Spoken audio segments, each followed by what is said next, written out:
Next, please, let's hear your presentation. From Cambio Sostenible, I will share the document just a moment. Okay.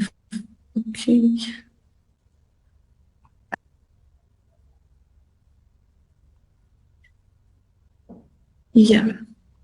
All right. So we are from an organization in Colombia, and this is a research that analyzes the topic and the issue of migration statutory regulation, which requests for biometric data and put very very vulnerable people in a more vulnerable situation. So it's growing, and that's the reason we've started this research, and we are very glad that we've received lots of informations and also help with this research. And the name of the research is Faces and Rights in Analysis of Biometric Datification in Migration Regularization. And as I've started talking to you, we are an organization called Corporación Cambio Sostenible in Colombia and Latin America. Our priorities are human rights, online social inclusion, and environmental sustainability. You can see that we have explored lots of topics in digital area, digital rights, such as digital security, freedom of expression, data and privacy, and civic space.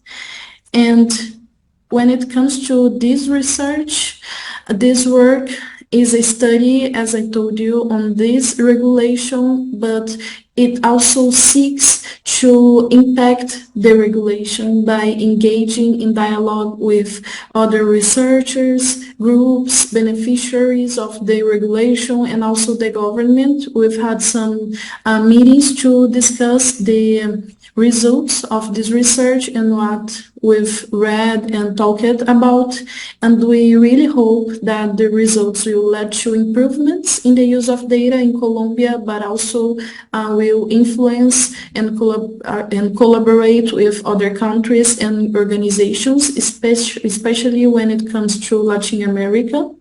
The methods we've used is data collection through online methods, surveys and interviews. We've had interviews with people from other countries, specialists from data protection area, and some people that has worked and have had impact in this theme. We had 30 surveys with migrants and 20 interviews with Latin American experts. We've also used legal and jurisprudential analysis of the Colombian law and the production of a research paper as our end product. So for the introduction, to begin to think about it, we know that datification has scaled up in the last years and has sped up the methods of collecting, processing, and using personal data, significantly impacting human rights. So when it comes to migrant people, for example, they are even more vulnerable with the use of these technological tools. So we've seen in Latin America and also in other countries through this research and other works that the biometrics is being used for identification and control, but in a way that put in risk rights of people's rights. And technologies such as biometrics, which include facial recognition, fingerprints, and iris scanning, are seen as efficient solutions to manage the identification and tracking of individuals. And we've studied other cases to see how government and people and organizations are dealing with these issues. The India case, the India's Aadhaar, which represents the largest biometric identification program in the world, that was designed to improve the efficiency of social service delivery, but over time it raised concerns about privacy and data security, just as it's happening in Colombia.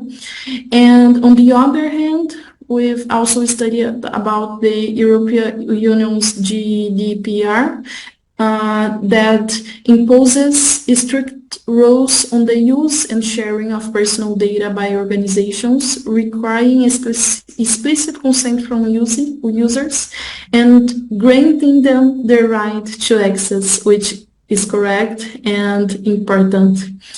So we come to this question. The adoption of biometric datification practices in Latin America, they really keep security, they work for it, or they are to exclude people. And then we come to our main point, main theme of this work, which is the migration and datification in Colombia through the use of biometrics. In 2021, the Colombian government created a document to regularize the immigration status of Venezuelan citizens and guarantee their rights.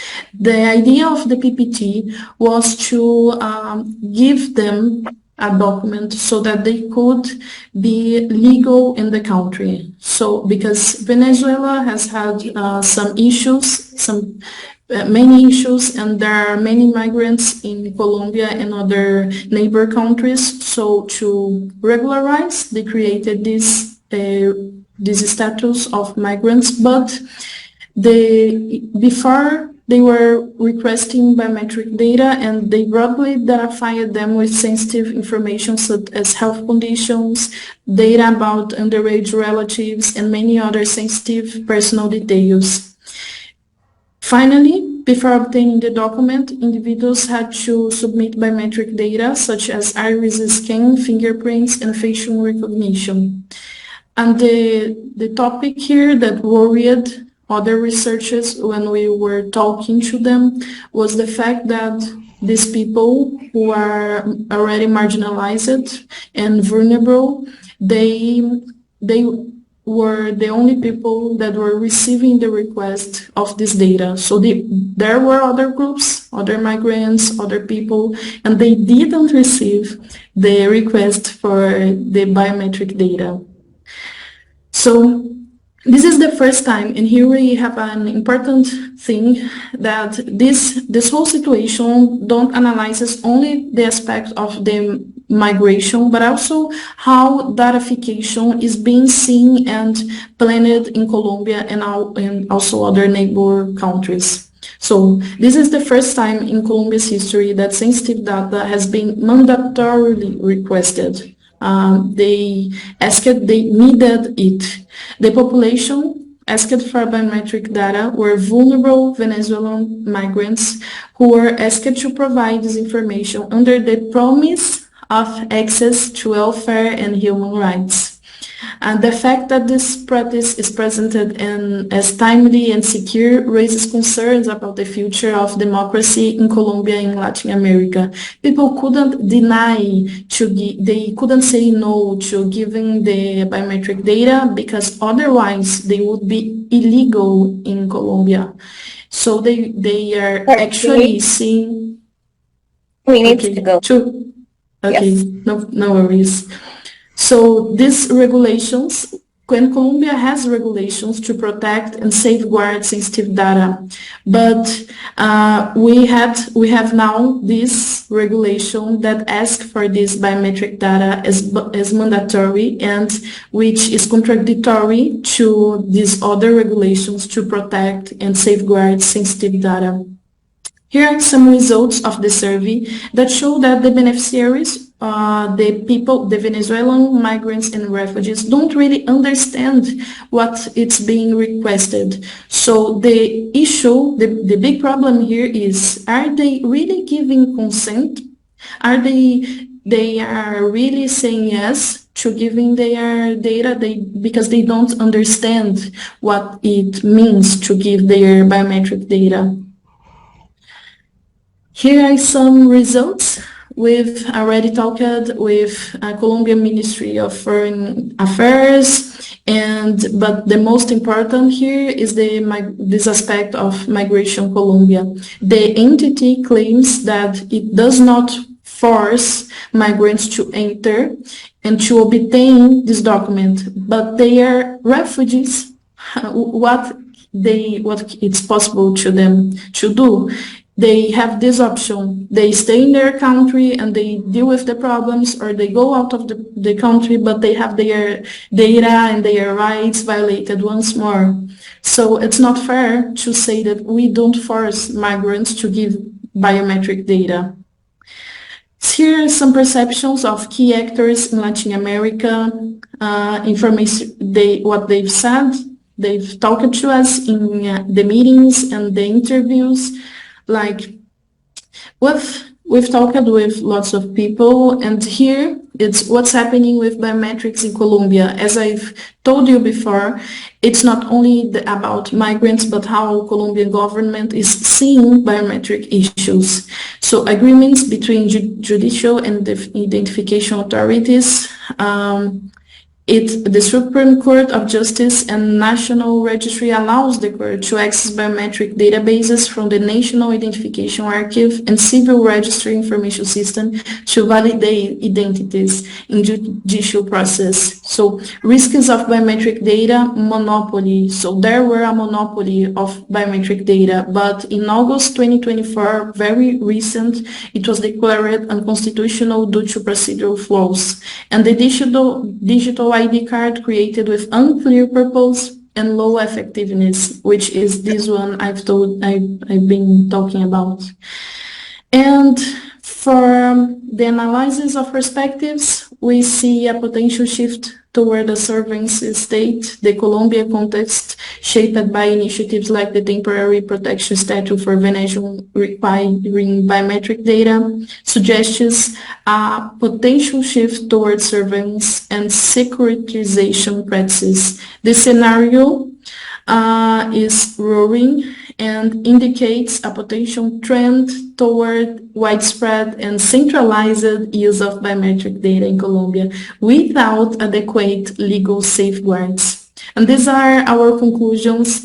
We will put also our report here in the chat, but the fact is that we've seen lack of transparency in consent, risk of mass surveillance, systematic discrimination with the group of refugees and people who are in migration processes, deficiencies in data protection, and impact on democratic participation because of our perception of coercion in the provision of biometric data and the lack of viable option for migrants.